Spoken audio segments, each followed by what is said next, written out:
Okay, here we go. Stand by. 3, 2, 1, action. Assume nothing. Brash, bald-faced blasphemy. Question everything. I find it extremely hard to imagine. Open your eyes.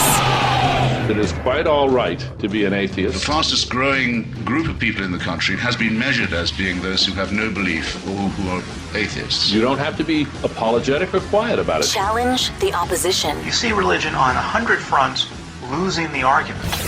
And start thinking. This is the Thinking Atheist worldwide. You know, it's funny when you're in the debate arena, you hear many of the same arguments so often that they become like a song cue. You hear them and you immediately just think, here we go again. You know all the lyrics.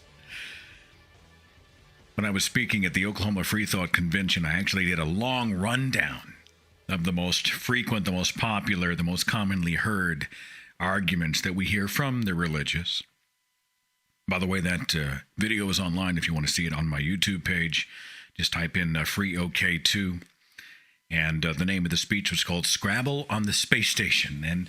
And it's, for a while we take kind of a humorous look at many of the things we hear often. And what happens is that from time to time, something will come up and I'll think, that'd be a good podcast. And something came up this week and I think, no, that'd be a good podcast. We're obviously a day late this week because the presidential election was yesterday and everybody's talking politics. Tonight's not a political show, so just relax, okay? We're talking about atheism. And is it a religion? Because you probably heard someone say it. Atheism's just another religion, right? And I hear it quite a bit. It came up again this week, and I'll give you the context, okay? I for the last several months, I've had this desire to sort of explore in a very dark way the idea of hell, especially in relation to a supposedly loving, benevolent, and just God. The challenge is that we live in a culture where we've sort of been there, done that. It takes a lot to shock us. It takes a lot. We're the culture of the Saw films and The Walking Dead and George Romero's, he's been around for 40 years now, for Pete's sake. So shocking imagery is, and we read the headlines. We get real-time news everywhere we go. We hear about the most heinous, horrific things that happen on planet Earth on a day-to-day basis. And we have, as a culture, really become desensitized. Now, when I was growing up, they did obviously tell us about hell. Heaven and hell function for religion, especially Christianity, as the good cop and the bad cop. They are the carrot and the stick, right? So what they do is they feed you the heaven thing. They say, look, Jesus wants to rescue you, to save you, to be your father, you will be his child. And then when you die, he will take you up to heaven. And it's such a pretty place. There's streets of gold and there's pearly gates. You'll be up there with a mansion. You're going to have not just a house, you're going to have a mansion. It's going to be awesome. Okay, so that's a happy thought, until, of course, you go a little deeper and realize you spend the entire time singing to God, holy, holy, holy, is the Lord God Almighty for eternity. I'm sorry, Jesus and God had all that time to put heaven together, and that's all we're going to do? You're just going to sit around and tell God what an awesome dude he is? That seems, a tad redundant. Perhaps a little like hell to many of you. Well, those of us who are growing up and we think about, I don't know, this doesn't make sense. I'm not sure. Is this real? Is Jesus real? You hear the whispers of doubt. And heaven's not working. Heaven is not enough of an enticement to keep you on the straight and narrow. Now they get to play the hell card. Whoa, wait a minute. All right, look, I know some of it sounds kind of crazy. But really, honestly, do you want to get this one wrong? You know what happens if Jesus is real and the Bible is real and you don't accept it. You go to hell. It's a brilliant motivator. a brilliant method for control.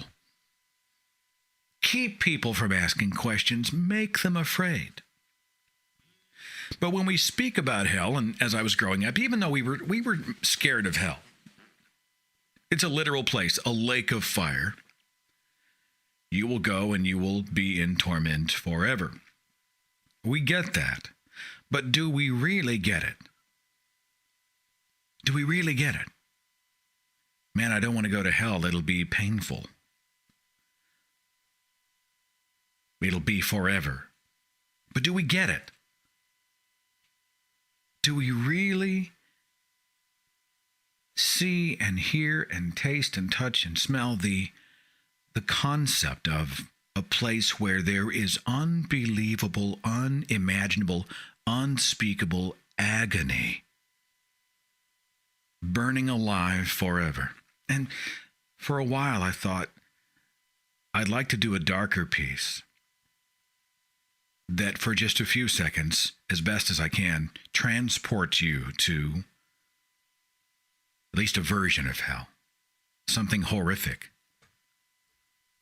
something that makes you uncomfortable, something that if a believer was to stumble upon it, might watch the first few minutes of it, because it is educational. The video is called Burn Victims, and it begins by describing and defining specifically what the different types of burns are.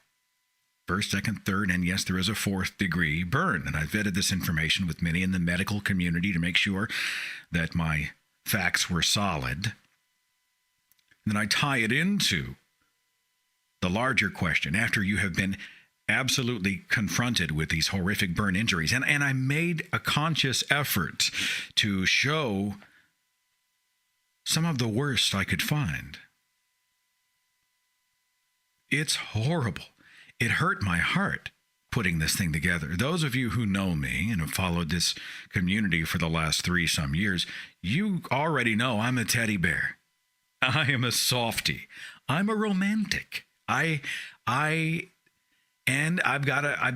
to think I've got a big heart. And so I'm not, I'm a touchy-feely kind of guy.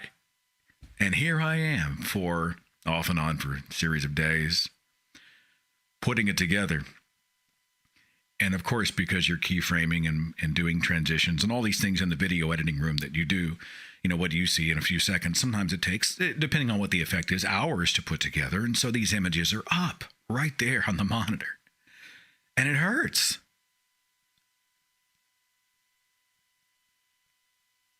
And I thought, I know I'm going to get a lot of flack for this one.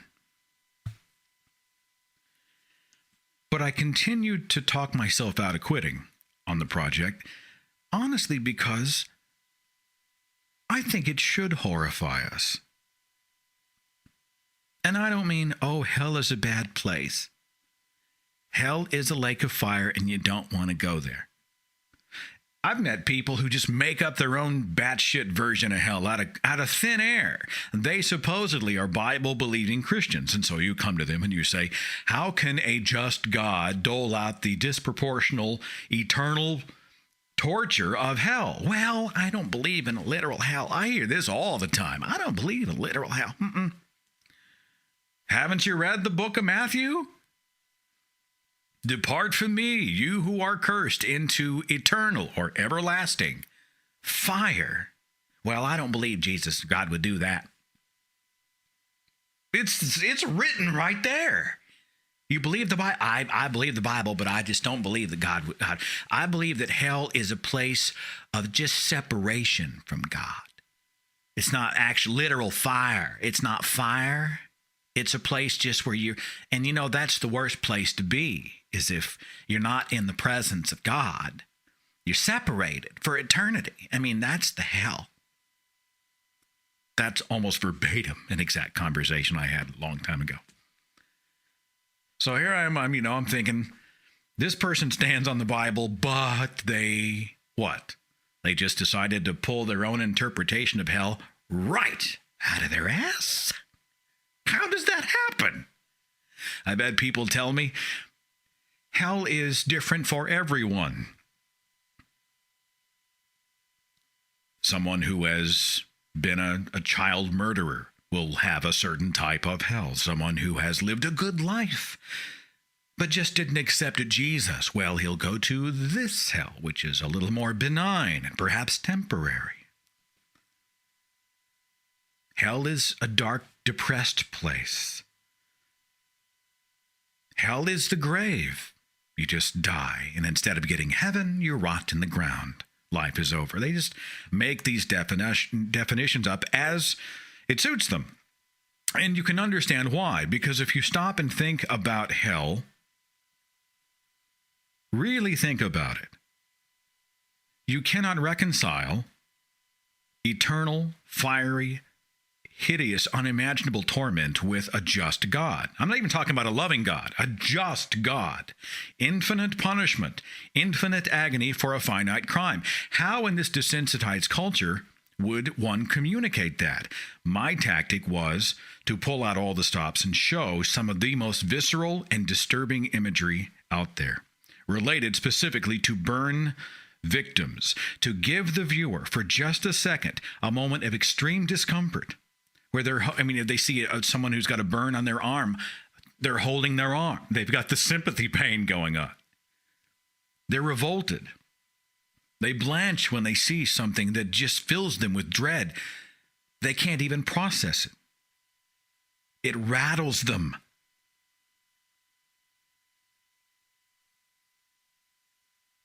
That's how we should approach the idea of hell. And it was for that reason that I sort of swung for the fences on the project. And I posted it today. Again, it's called Burn Victims. YouTube just marked it as age inappropriate for anyone under the age of 18, which is fine. Honestly, I don't have a problem with kids not seeing the video. It's not designed for young children.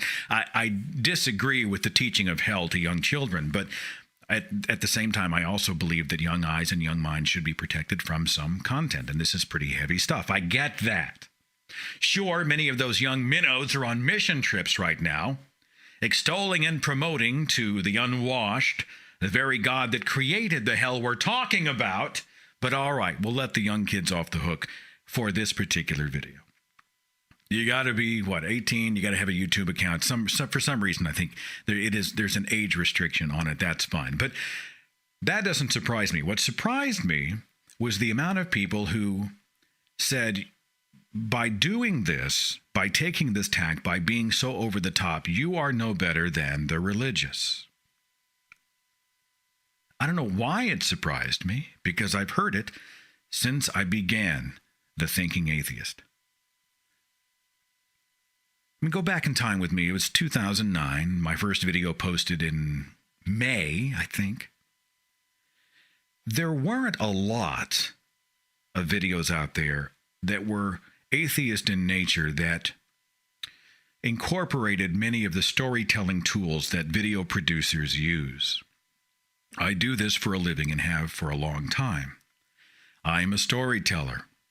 I'm passionate about being the best storyteller I can be. I want to create an environment that draws the viewer in. And ever since the YouTube page went up, especially at the beginning, I got a lot of feedback from people who said, geez, what's up with the corny music? You're killing me. Can't you just put it up without music? Why are you trying to manipulate me? You're no better than religion.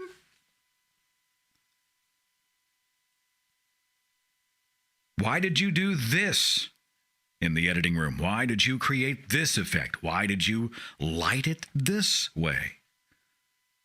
Why were you trying to provoke in this way? Why not just give us the facts? We're atheists. We're logical. We need the facts. And appeals to emotion are automatically religious in nature. I heard it quite a bit at the beginning. Many people did not know really how to receive or digest the stuff I was putting out, because the truth is, if I've got someone on camera and they're sharing something about their life, would I rather see it shot blandly, right? We'll put them in a room with fluorescent lights. I'll take a Sony Handycam, stick it on them, and whatever. Won't mic them. No soundtrack, no titles. No real organization to it. Let's just let them talk. Well, that can be compelling, sure. But if I see an opportunity to take what they have done and create an atmosphere that further draws the viewer in, beyond the mind, I myself really want to do that. Seth, you're just like the religious. You're manipulating people. Why? We need to be about information. Well, that's a good argument. Let's have a show on it. That's something worth discussing. I'll tell you where I stand on it. I'm tired of non-believers asserting that the religious have a monopoly on emotion, on feeling,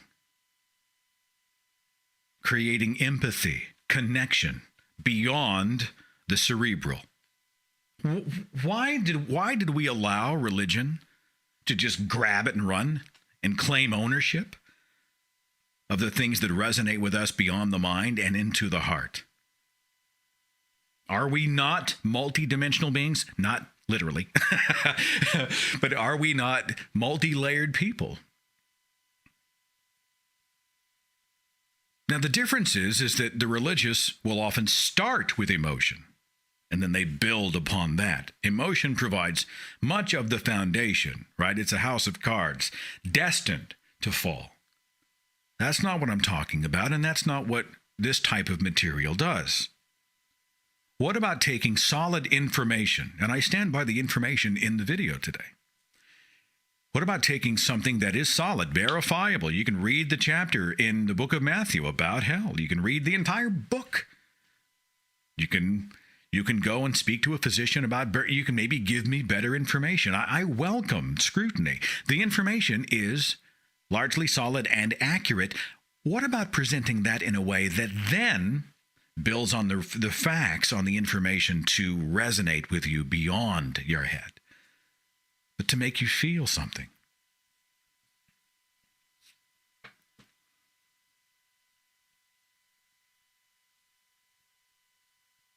Is that religious? Yeah. Is that religious really? You're just trying to manipulate people. You're trying to shock them. You're trying to scare them. You are a fear monger, just like the church. Really? Okay.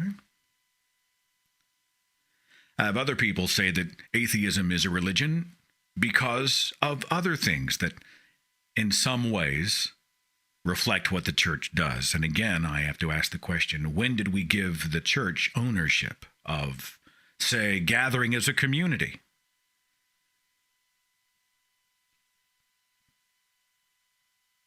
You know, when did coming together as a group automatically constitute a church? But time and again, I hear people say, man, y'all are just having church. Really? I was at Reason in the Rock in Little Rock, Arkansas, and had a wonderful time. And one of our speakers there was Jerry DeWitt from Recovering from Religion. And he spoke a little bit about meaning. I thought what he had to say was relevant enough that I wanted him to do a few minutes on the show with me here. Jerry, how you doing, man? I am doing good, my friend. How are you and yours? I'm doing well. I was so glad to see you take the stage at the Reason in the Rock event in Little Rock. Part of your talk was about meaning, and that's the reason I wanted you back on the show. One common thread that I often hear in the arena of debate is atheism is just another religion. Look at you. You guys had a convention. It's church. You have online communities. You gather. You're like sheep. They talk about many of the videos that I produce, and we were just speaking about one that appeals to reason, but it also appeals to emotion. Well, you're just being manipulative like religion. It's something I think we should talk about in depth. If someone came to you, Jerry, and said, well, you used to be a pastor of a church, but now you're just a pastor of the atheist church, what's your perspective on that? Well, I kind of pride myself sometimes on calling myself an atheist pastor to people. Some people can take it, some people can't. The problem that we're dealing with here is twofold, I think. One is our use of language. We just limit our definitions, we limit the words to such an extent that we put ourselves in boxes sometimes. And the other side of it is, I think we limit human experience. Humans are definitely emotional. They definitely need connection. And whether we mean to or not, I think we continuously look for meaning in our lives. I guess I can see where they're coming from. We came from an environment where emotion was huge. Geez, Yes. you were in a Sunday go to meeting, tambourine playing, pew jumping Pentecostal environment. You get Yes. emotion. You get what they're Absolutely. saying, right? Surely I do. Yeah, I definitely get emotion. But if you remember some of the messages that we heard when we were in those types of environments, if people were reluctant, if the congregation was slow to get on its feet, if it was slow to get into the groove of the music, the preacher would get up and say, I don't know why y'all aren't responding here and aren't responding to God. You'll go to a football game and act up. So are the people who are debating emotions, are they going to just go sit at a football game and break out their calculators and work on the statistics and bore themselves to death? I mean, emotion is a real part of life. Obviously, we're no longer in the position of wanting to or even being able to manipulate people with emotions, because our entire worldview is wrapped around free thought, logic, and reason. But it doesn't, exclude us from being emotional beings. When you were at Reason in the Rock, part of your presentation was about meaning. When I was a believer, to know that I was on a life mission to be God's proxy here on earth, to spread the gospel, to live a good life, and to one day achieve heaven, gave my life meaning. And there are many in the free thought community, and I've heard them say it. They'll say, well, we're all just animals. We're here for the blink of a blink of a blink of a blink of an eye. We're a speck living on a speck inside a huge universe. Everything is meaningless. We might as well just get through it until we die, all that stuff. Well, I the romantic in me doesn't allow me to I don't take that tack. Right, obviously. I myself get a little wispy about the fact that we are alive. We sort of beat the odds, and we should cherish every moment. But when you say life has meaning, that's kind of a hot button for the atheist community. Give me your perspective on life with meaning as a non-believer in any deity. Yeah, well, I would back up, and I would try to clarify once again, because we're so sensitive to language. I would try to say, I don't declare that life itself has meaning, because I understand evolutionary biology, I understand natural selection, I understand how we've gotten to where we're at. But the fact that we have gotten to where we're at gives us the opportunity to create meaning. And obviously, there's something within our nervous system that is not only attracted to meaning, but finds meaning very pleasurable and very motivating. And so I have more meaning now in my daily life and in what I believe to be a limited life than I ever had when I was wrapped up in religion. I mean, let's be clear. When I talk about religion, I'm talking about an illogical devotion to some form of supernatural being, which is usually represented by a very natural being carrying a rule book. I'm not talking about shared ideas and values. I'm not talking about fundraising and activism. I'm not talking about organizational structures. I'm not even talking about emotion and passion. I'm talking about something totally different, because all of those things I just listed, from shared values to emotion and passion, those things can be found everywhere from the political arena all the way down to sports. And the reason that all of those other organizations and ways of living exist is because we are attracted to meaning. So I don't think it's something we should run from. I'm thinking it's something we should embrace, and we should allow, in our case, we should allow our humanistic values to create meaning that not only benefits us now, but benefits the human race in the future. That's my message. Can I get a Darwin? You can hear it in him. I can hear it in your voice. I have this mental image of you behind the podium for all those years. Right. I feel like the thinking atheist community has provided kind of a meaning in my life. I think we all, or most of us, want to have some influence, even a fleeting one, in this universe. And there are many who would say, well, this is just a religious gathering, a church of atheists. No, you're not standing there with a rule book in your hand telling all of your listeners that this is how they are to live. You are not representing some invisible supernatural being that is telling everyone how to live. It's no different than a political party. It's no different than the United Way, which is a form of activism and involves fundraising. It's no different than having a sports team. Even businesses have organizational structures. That's just the nature of human culture. So we can't confuse human culture with religion. It's two different things. And you yourself, as long as you're not being manipulated, to be passionate about something, you're down with that, right? Absolutely. Here's what I ask people. This comes up, honestly, my friend, this comes up in almost every place that I speak. You'll have this little segment that are horrified of religion, of emotion. And they will say, it needs to always be just logic and reason. Obviously, logic and reason is always the foundation. But this is what I ask. I'll say, how many of you understand biology? Now, everybody raise their hand. How many of you understand sexuality through biology? Everybody raises their hand. I say, okay, well, since you understand that, then from now on, whenever you have sex, no more making love. Just have sex. No more candles, no more music, no more Valentine's Day cards. Just have just plain rational sex. Well, obviously, that's not the human way of living. And I think that same analogy applies to the rest of our experience. Well, you got our attention, Jerry. You're talking about sex. Hey, real fast. I saw that you had Mr. I've been on the New York Times.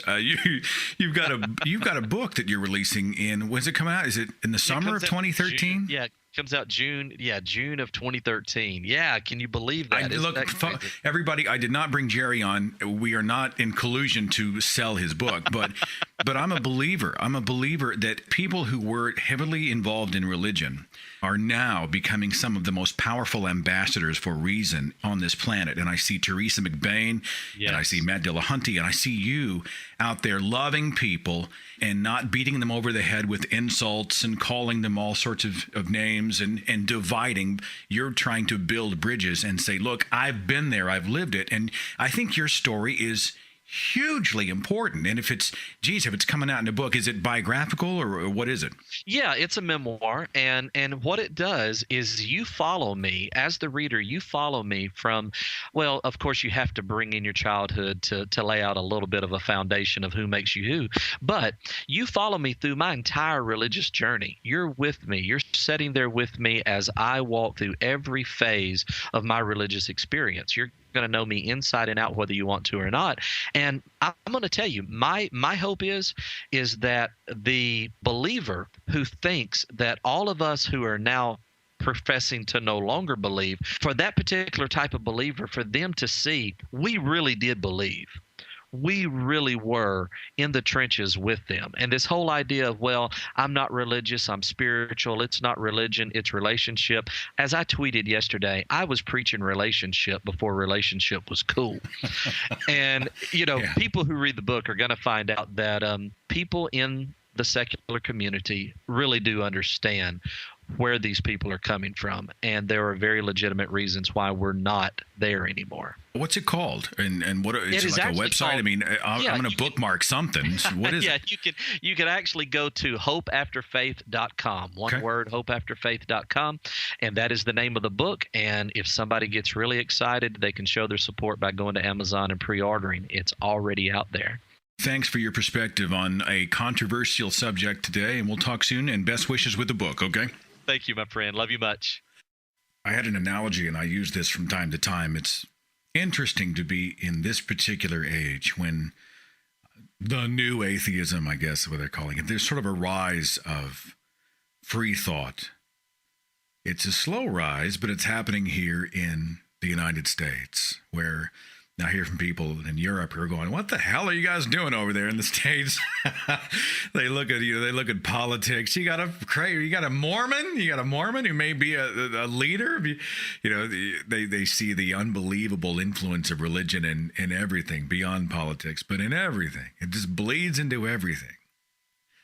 And they see, we see some signs of encouragement that people are becoming emboldened. People are starting to be a little more okay with not being satisfied with the answers handed down to them by their parents or their grandparents or their families or their cultures or their pastors or wherever.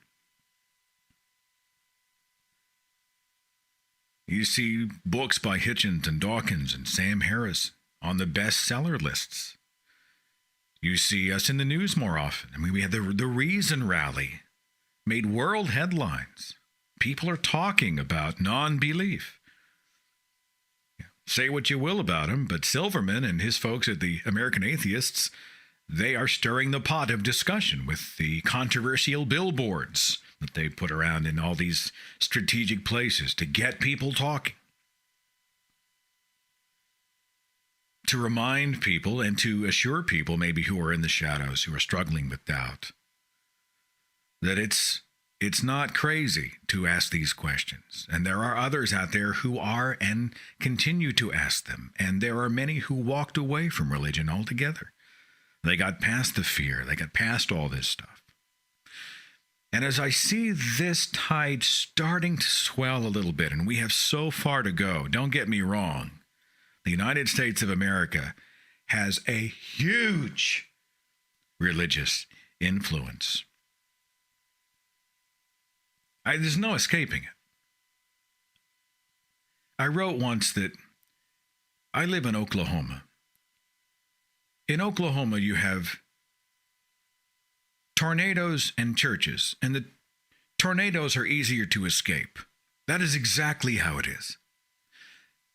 Not too far from where I live, a church just put up 3 big crosses. Big ass crosses, right on the corner, right on the intersection. Now, they aren't the 200-foot crosses like they have off, was it Bethany in Baton Rouge, Louisiana, has the crazy 200-foot tall cross in the center. Not those, but I mean, it's substantial. No, I'm not done. After they put the cross up, it's the center cross with the 2 on each side. On the thieves' crosses, they hung a big outdoor television. And on the television is all manner of advertisements to come and join us. We've got something for you, something for singles, something for families, something for divorcees, something for people who are recovering from addiction, something for kids. Oh, we have lots of stuff for kids. I mean, they're on the offensive. They're everywhere. But I'm just saying, right now, in the year 2012, we are starting to see the free thought movement, the non-religious, become emboldened. And I hate to say this word, but I'm going to have to use it. In some ways, it's becoming more acceptable and mainstream. Now, you ever meet those people who have a favorite unknown indie band they listen to? Yeah, man, I've got their album, Man, they only play venues for 300 people. If there's more than 300 people, they won't even agree to play there, man. They just do this 200 people. That's all they do, man. They only do 3 shows a year, too. Yeah, they said if they ever had a hit album, they disband. They don't even want to be made. They're so edgy.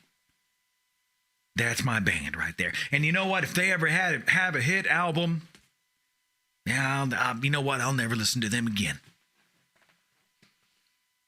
It's like they have embraced. They got this little niche. And they've got this band that just belongs to them. And they have a little box they keep it in. And if it ever becomes anything more, I mean, I mean, imagine, who'd have thunk that they might, I don't know, want to have a hit song and sell millions of albums and be heard by most of the planet? No, we want to play a tiny venue and be known by almost nobody. And the fans say, well, if they ever have a hit, if they ever go mainstream, I'm done with them. Now, there's a whole culture of people who are that way about the atheist community. Oh, this is way too slow. Man, you guys have books. You guys are having conventions. There are 20,000 people at the Reason rally. Y'all got together like a bunch of sheep. Y'all are getting organized.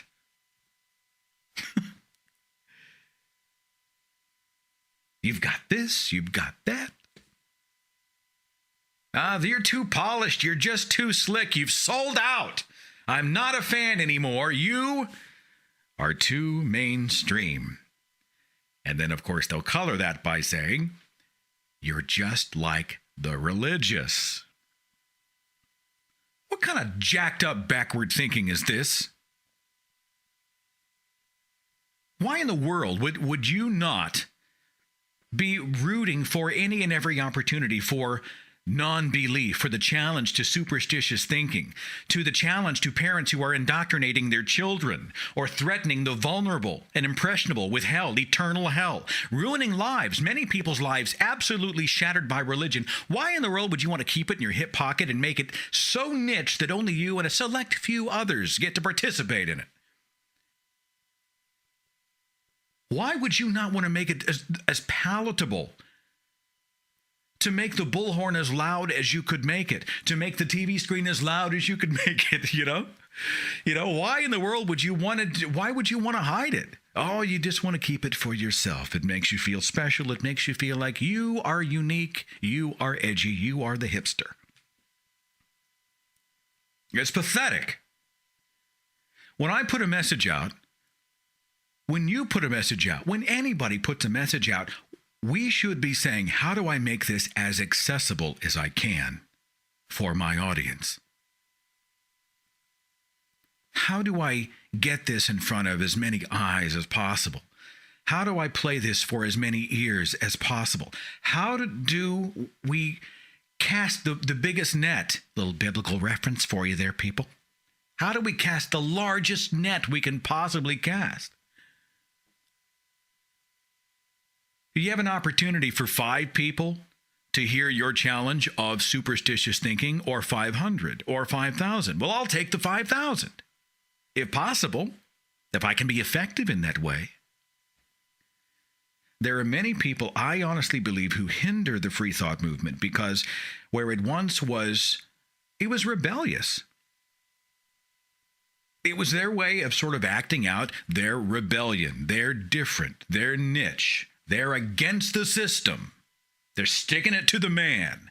But once it becomes more accepted, which is something we should be celebrating, more and more people who are eschewing religion and saying, wait a minute, I don't believe in the talking snake, and 900-year-old people, and levitation, and a little guy with horns who is waiting in hell with a pitchfork.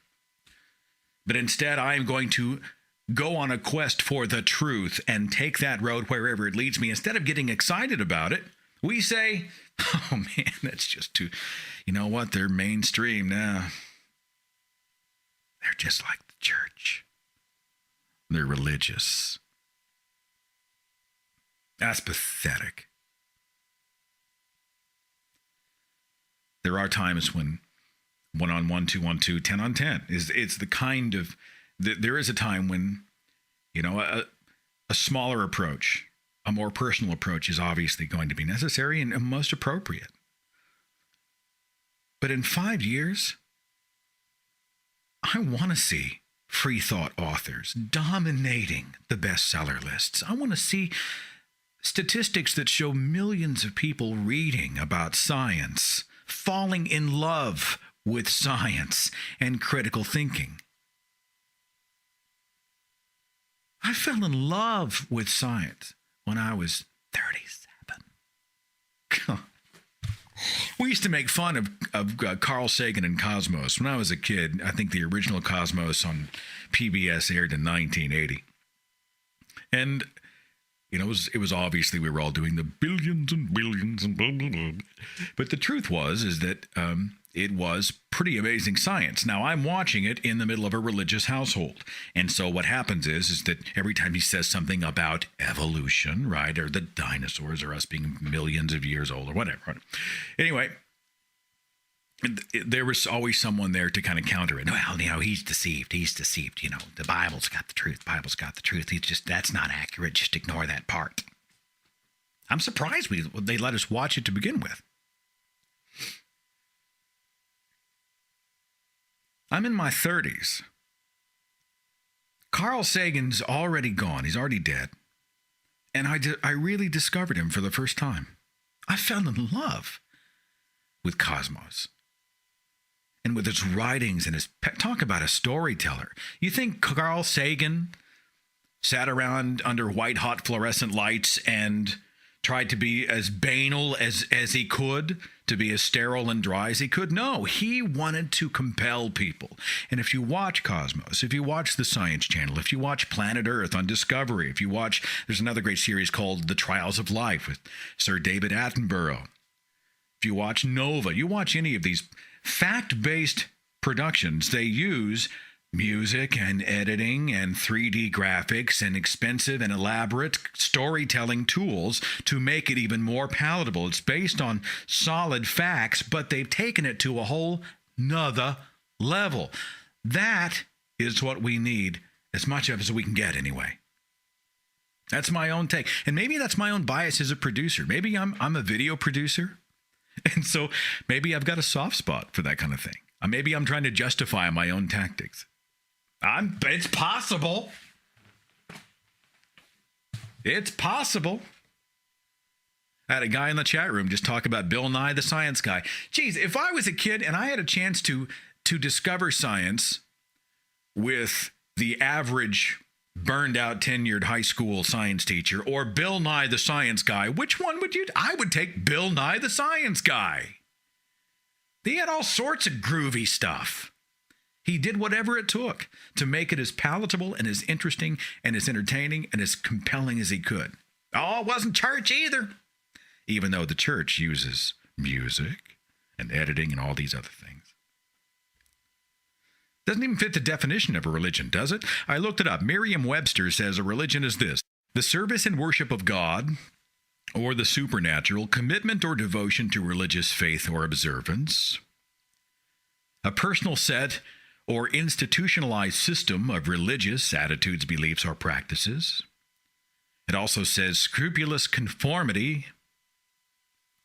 The fourth definition under Merriam-Webster says a cause, principle, or system of beliefs held to with ardor and faith. Wikipedia said religion is a collection of belief systems, cultural systems, and worldviews that relate humanity to spirituality and sometimes to moral values. Many religions have narratives, symbols, traditions, and sacred histories that are intended to give meaning to life or to explain the origin of life or the universe. They tend to derive morality, ethics, religious laws, or a preferred lifestyle from their ideas about the cosmos and human nature. According to some estimates, there are roughly 4,200 religions in the world. That number seems real small, doesn't it? Aaron Raw has a video series.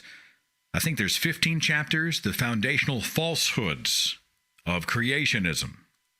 Now, bear with me. I grabbed, with his blessing and permission, I called him up and I said, look, I want to play a couple minutes from this, and I'll put the link of the video. And he's like, no, please, go ahead.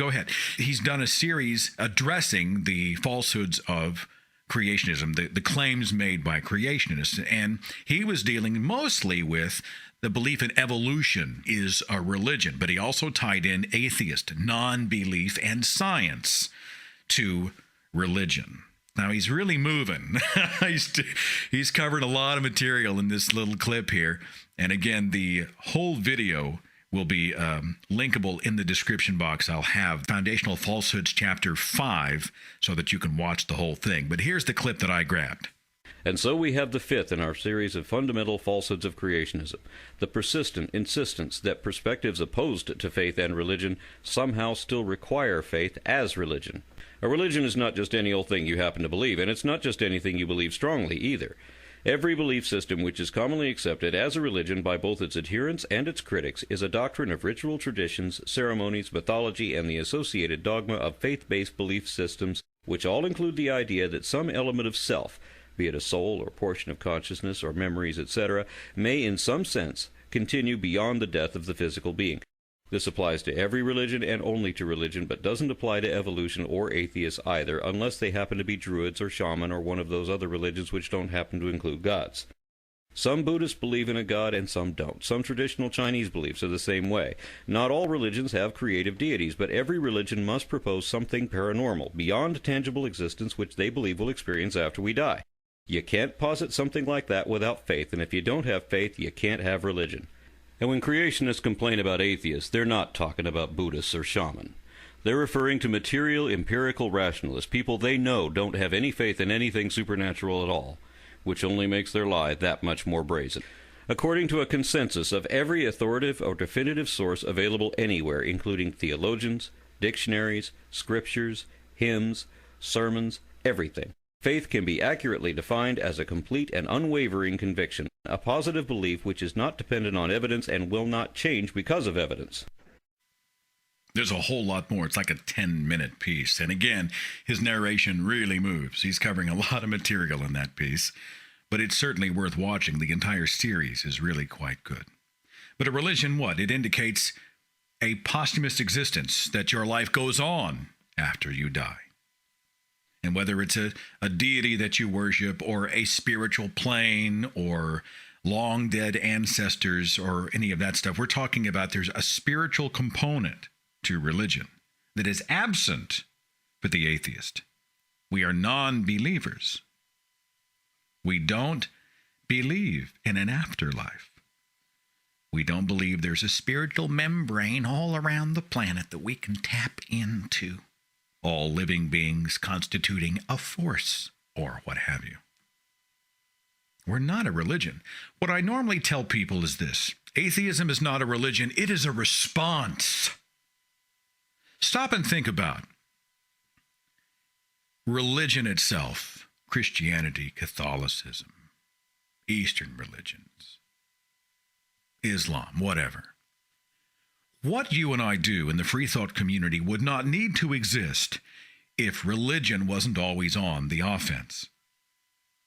If people lived in a cocoon and they went into their homes and they prayed to their deity and they thanked their deity for the meal and they prayed to their deity before bedtime and they didn't push it on anyone or threaten anyone with hell or brainwash children, or at least withdraw the opportunity to learn critical thinking skills from children, if they didn't go out and run candidates for office in an attempt to take the nation over again for Jesus Christ, if they didn't demand 10% of income, if they didn't knock on our doors and threaten us with hell for not buying what they're selling, if they didn't do any of that stuff, I wouldn't have a problem with religion. Knock yourself out. Make yourself happy. Fine. No skin off my teeth. Not a problem. If it was only that easy. But you and I both know that that's not the nature of religion. It is a virus, and it spreads. It is compelled. It is directed. It is designed to spread. Why do people take missions trips? Well, sure, they might be building houses and digging wells, but ultimately, the main motive is to get people to buy the spiritual message that they're selling. You got Gideons putting Bibles in hotel rooms. Really? Try sticking a Dawkins book in there and see what happens. Have you ever seen a free thought book in there? Hell no. Are atheists demanding that 10% of your income be given? Or else you won't receive your blessing and you won't be in obedience. You see atheists carting their kids off to the mother church in Utah for 2 years. We had some Mormon neighbors, right? They had, and they were beautiful people. They had a truckload of kids. I mean, the cliche had definitely come to life. and they had a son, this otherwise just a smart, together kid, the kind of guy that you kind of wish that if you had a daughter, she'd bring him home, introduce him. Except they had bought hook, line, and sinker into the Mormon faith. And when it came time for him to go, they sent him off for 2 years in almost complete isolation from his mother and his father and his siblings and his friends and everybody, while the Mormon church pounded into his head its message of indoctrination, absolute brainwashing. You think we're supposed to sit back and abide that stuff?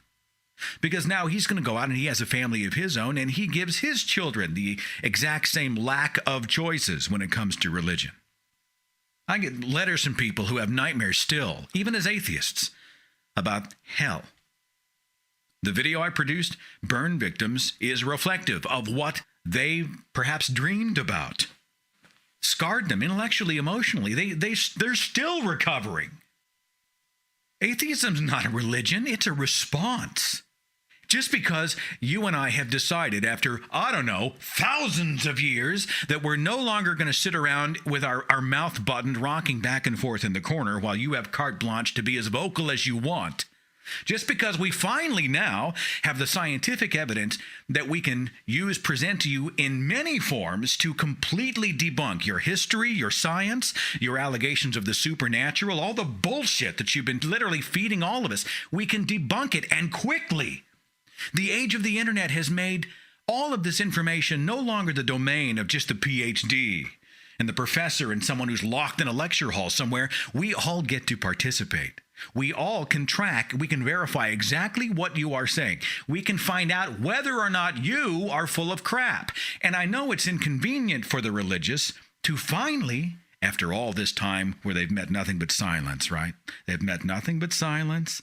Everybody says, oh, you're religious, you have faith. It's such a beautiful thing. You know, he's a man of faith. This was a compliment.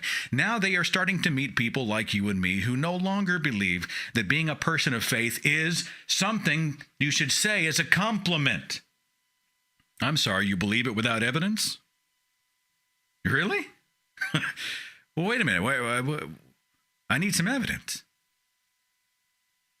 Then they get all ticked off. Here's a great example. In the Bible, there's a character named Doubting Thomas. They call him Doubting Thomas, is how he was taught to us, right? And he didn't believe Jesus had risen from the dead, so he's like, oh, wow, let me see your hands and feet, right? He's wanting to see the nail holes. He was an example of what not to be. He didn't have faith. He doubted. He was the negative example. I'm an atheist now. I think Thomas is one of the most awesome dudes in all of Scripture. Because a guy shows up and he's the one who says, no, you're going to have to show me something I can document. I need to see the evidence, people. I'm not taking it on face value. Just because you say it with conviction doesn't mean anything to me. No longer is he the weak one, right? The one who failed, the one who fell short. Now I see Doubting Thomas as the guy who got it right. Show me. Put up or shut up. And one of the ways that religion tries to marginalize our response is to say, well, you're just another religion. It's a tactic, a way to marginalize what is a legitimate counter opinion. And by saying you're just another religion, they have inadvertently indicted their own belief system. Because when you say, well, you're no better than the religious, what did you just say about your own belief system? You're no better than us, meaning we ain't all that great. Imagine a day when an atheist movement doesn't have to exist. Imagine a day when you don't have to take churches to task for endorsing political candidates. That tells you how far we have to go. But I love the idea of a day when it wasn't even an issue, didn't even come up. But until that day happens, we have to raise our hand, a hand of protest, and say, show me. Ken Ham, if you're going to talk about velociraptors and penguins hanging out like pets with humans in the Garden of Eden, you better shut up or put up. Show me some evidence. 509, thanks for waiting on me. You're on the Thinking Atheist podcast. Who's this? I'm Susan Singh. One of the first things I want to say to you is thank you, because I've been listening to you for about a year now, and I started listening to you and Aaron Roth when I was in a very angry point with being an atheist, and I was not quite an atheist. I hadn't quite settled in the title of atheist at the time, but I was trying to figure out what to do with the fact that I had been raised Mormon, and I'd been Mormon for 16 years of my life, and now I didn't believe it anymore, and I was like, well, what am I going to do with this? Because it was a big chunk of my life. And I listened to you and Aaron Ra, and I settled down and calmed down and finally got off the angry horse and said, well, I'll use my experience of coming out of that religion to help other people who aren't sure about it. Now, there's a time to get angry. I mean, I just overall, yeah. I tend to be a little, I don't want anger to ever define me. I really want to be a person who sort of gets all the joy, grabs all the good stuff out of life that I can. Let me ask you something before. I mean, I don't mean to derail your point, but if you grew up in I was just talking about the Mormons. That's exactly why I called in. Do they just send the males off, or do the females go to Utah for 2 years as well? No, they call it a mission. It's expected for all males that are 19. It's not expected for women, but it's kind of something like they hope the women will do it. The women can't go until they're 21. So it's for 2 years. You're expected to pay for it yourself, and it's just called, so-and-so went on his mission. So you got out, you were dealing with anger issues, and now when someone comes to you and they say, well, your atheism is just another religion, what do you think of that? Humans, as far as I know, from when we first crawled up and realized that we were self-aware, a lot of people just struggle with the idea of, well, I'm aware, I can look at myself and say, here's me, here's my body, here are my thoughts, and they just go, well, there has to be something there. And so religion is someplace you can put that energy. And one thing that I have some hope for is that with all the talk of science, of evolution, well, my question is, where does that first spark of electricity in the brain that causes a thought, where does that come from? Where is the origin of that? And I haven't done research to see if anyone's addressed that.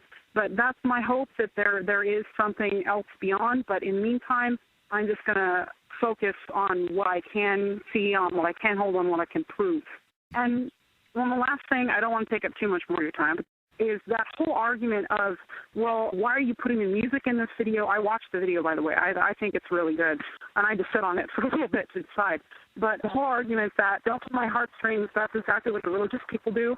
Well, it's a proven scientific, I don't want to say fact, but that's the only word that comes to mind right now, that everything is associated with an emotion. Your brain uses emotions to decide what to do about your environment, what decisions to make.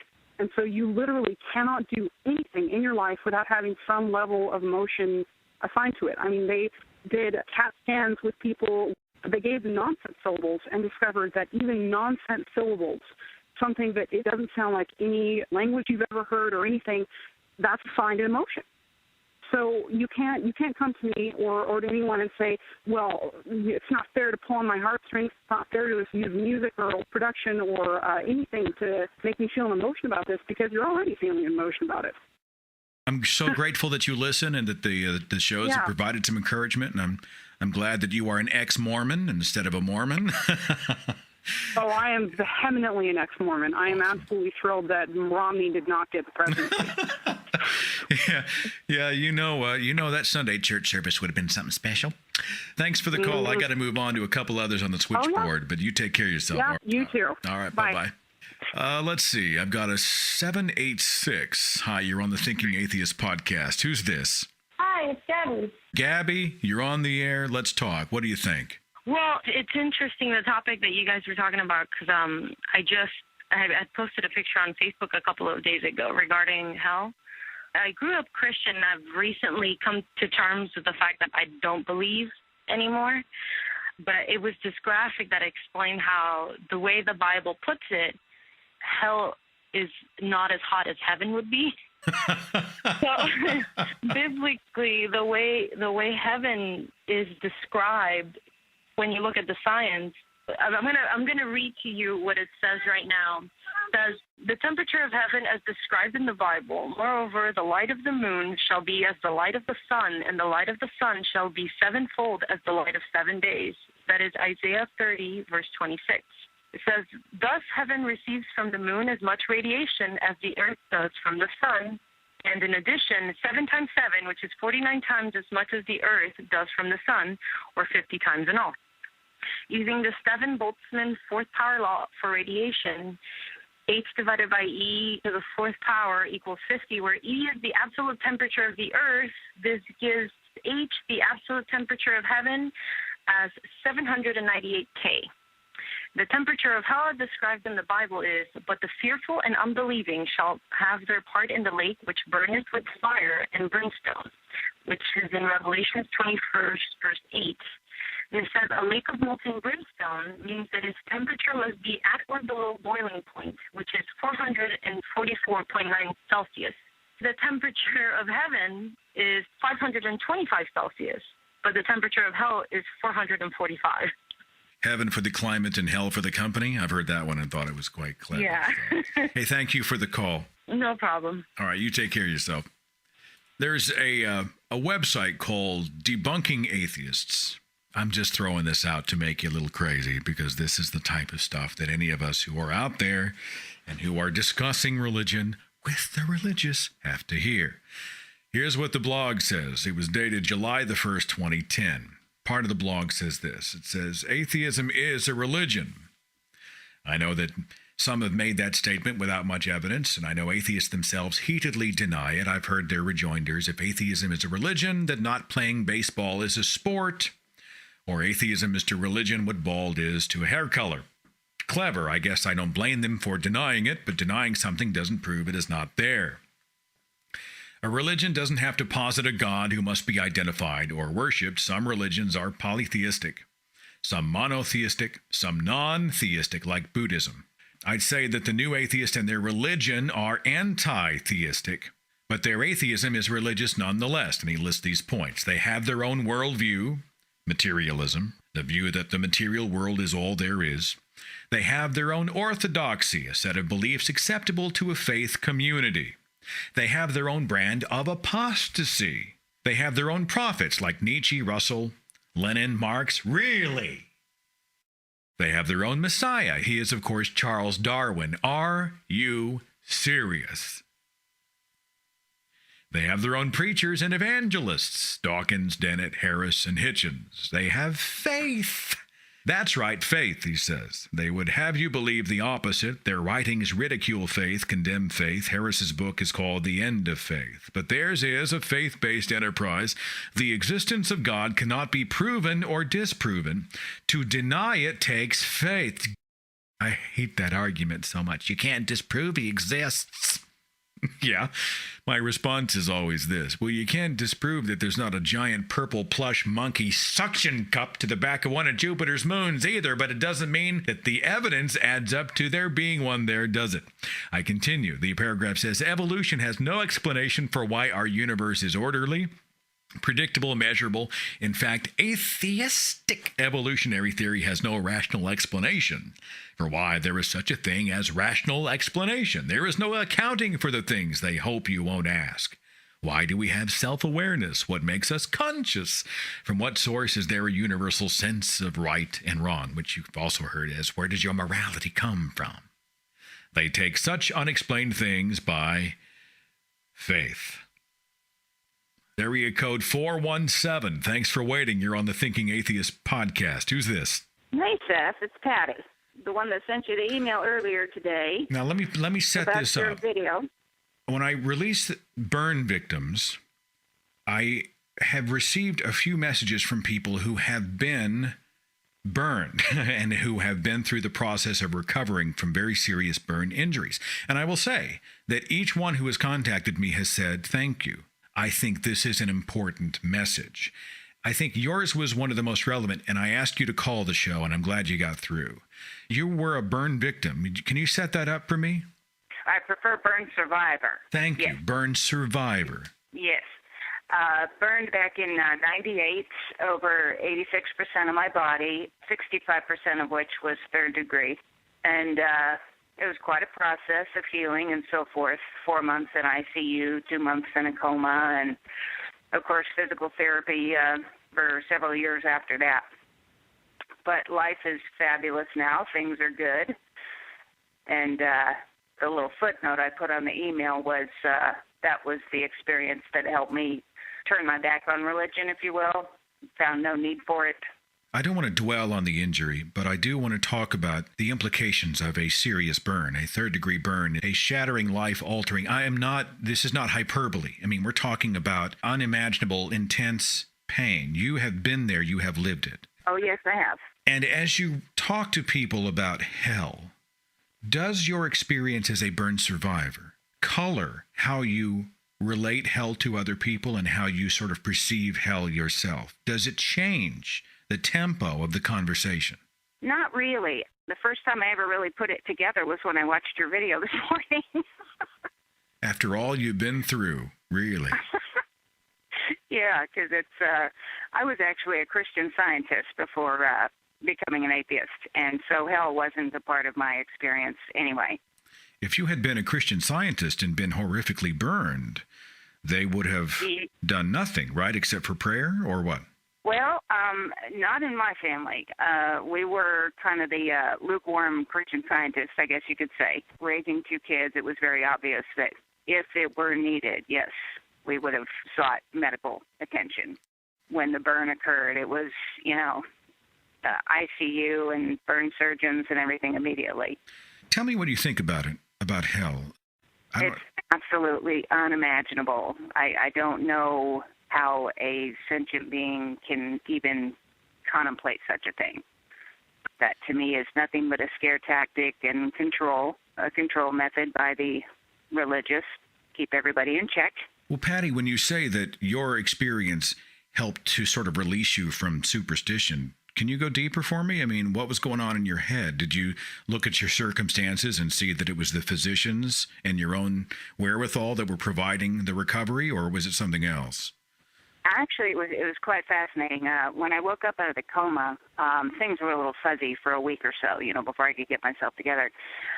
And I remember waking up one afternoon, and there was our friend Donna, who happened to be a Christian Science practitioner, sitting at my bedside. And I looked at her, and my initial thought, thankfully I didn't say it out loud, was, what the F are you doing here? I remember thinking, this is the most ridiculous circumstance ever. Was she there to pray or to call down favors from God, or what? Yeah, she was there to pray and bring about healing and visit, of course, and it was just the most ridiculous thing I'd ever seen. I thought, you have no business being here. There's nothing you can do here. You don't think that I overstepped on the video? You think that it's appropriate to the subject matter? I mean, you of all people can speak to it, so tell me what you think. Oh, absolutely. Absolutely. I was delighted to see the video. You hit everything perfectly well. I mean, there's no... I mean, that's the one thing I didn't want to do, was to offend in some way people who have been through the very real process of recovery from these types of wounds. And so it... No, I found it very compelling, very, very well done. And your message, to go from that to what the Bible would have you believe was a beautiful transition. I mean, it just said everything you needed to say and more. This is why when people say, how can you be moral without God? You hold up the Bible and you say, this is not a moral book. not in the least. Your God is not a moral God. Get out of my face. You doing well now? How's your life? Are you good? I'm doing really well. When I woke up from the coma, I looked at my ex-husband, and because I had a trach, I was unable to speak, and I mouthed the words, marry me, and he said yes. So we just celebrated 13 years, October 23rd. So wait, he was your ex at the time, or he is your ex now? Yes, he was my ex at the time. So wow. I got married twice to the same man. You guys put it back together, and now you've been together for years, and you're doing good. Doing great. Got the Branson Freethinkers up and running. Of course, I'm doing a plug here, by the way. And wanted to know why you're not going to be at Skepticon this weekend. I want to come to Skepticon. The challenge is I just can't get away. I was talking to JT Eberhard about it. I had just come off Reason in the Rock. We had done the Oklahoma Free Thought Convention. I'd done the Ascent of Atheism. And it is hard for me to get away and manage all the things that I'm managing here. But I did tell JT that I would definitely be at Skepticon 2013, and I promise I will be there. So, that will be awesome. Do y'all just save a chair for me? I'll bring donuts. Well, usually alcohol is, what we're more used to at Skepticon, but all right. Donuts will be good in the morning. Little adult beverage. We'll take a little atheist communion. That's religious too, So we got that down pat. Patty, you are precious. I'm so glad to hear your perspective. I'm glad you're on your feet. I'm glad that you and your hubby got back together, and I love a happy ending. Hey, it's all good. I got 2 wonderful kids that were my rocks throughout the whole thing, as well as my husband and family, and that's what it's all about. The one thing that really irks me is when people say, "Oh, Patty, you're such a miracle." And I want to look at them and say, what does that make you, a piece of shit? I mean, really? And besides, it wasn't God that got me through this. It was love of family, support, fabulous surgeons, 59 incredible nursing staff, not to mention, my own chutzpah. So I find it incredibly offensive to be told that I'm a miracle, but I do understand where they're coming from. Yeah. Well, you said it better than I could. Wonderful stuff. You guys have a wonderful time at Skepticon, okay? All right, dear. Take care. Take care, Patty. Bye-bye. Bye. The bottom line for all of us is this. We have no deity. We do not believe in an afterlife. We do not worship a god. There are some who would say, well, we are our own gods. And in a certain context, I get what they mean. But we are not religious people. Atheism is not a religion. It is essentially a response. It is a lack of a belief in any deity. Darwin is not our God. And we are desperate for the truth. And we are on that road wherever it may take us. And as much as the religious try to marginalize who we are and what we do in our search for the truth, by calling us just another church, we can honestly stand on science, on history, on the fact that we are a culture that takes pride in skepticism. If you say anything, if you assert anything, if you write anything, if you publish anything in the free thought community, you are going to be scrutinized to the extreme. That is not religion. That's not an assumption of belief. It's not taking anything on faith. It is an evidence-based lifestyle. The next time somebody tells you that atheism's a religion, you can smile. You're not going to change their mind. But just know that you are living a much more satisfying life. No deity required. I was religious for 30 years. I would never, ever, ever go back. Coming up in the month of October, we are going to talk a little bit more about the holidays. Many people going to religious homes for Thanksgiving. The joy. Talk more about that. We have a lot more coming up in 2012 as well. Have a wonderful week, and thanks for listening to the Thinking Atheist radio podcast. Follow The Thinking Atheist on Facebook and Twitter. Watch dozens of original videos on the Thinking Atheist YouTube channel. And visit our website for resources, links, contact information, the editor's blog, and more. thethinkingatheist.com.